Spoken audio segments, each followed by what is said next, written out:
Now, it was about this time that I began to study the Quran and to look at verses referring to embryology.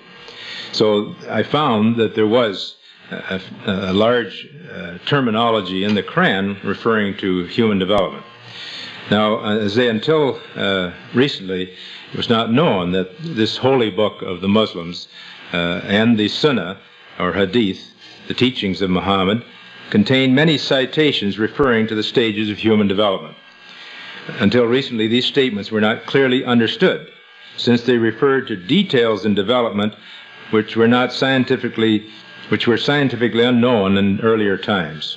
In fact, the Islamic system for classifying human embryos is amazing, since it was recorded in the 7th century A.D.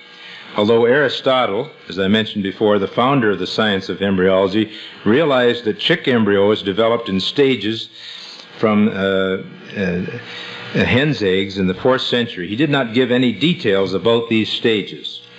Also, the early human embryo is of such a minute size that detailed studies would have been impossible without the microscope. In the very early stages of human development, the first few days, it's so small that you could just barely see it.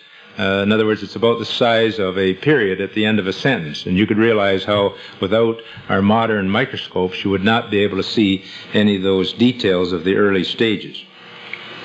Now, as far as we know from the history of embryology, little was known about the staging and classification of human embryos until the last 100 years. As I've just mentioned. Moreover, the Quranic terminology fulfills the principles for nomenclature and terminology. For this reason, the descriptions of human embryos in the Quran cannot be based on scientific knowledge in the 7th century. The only reasonable conclusion is that these descriptions were revealed to Muhammad, peace be upon him, by God. He could not have known such details because he was an illiterate man. He was not a scientist or an embryology, and he did not have scientific training.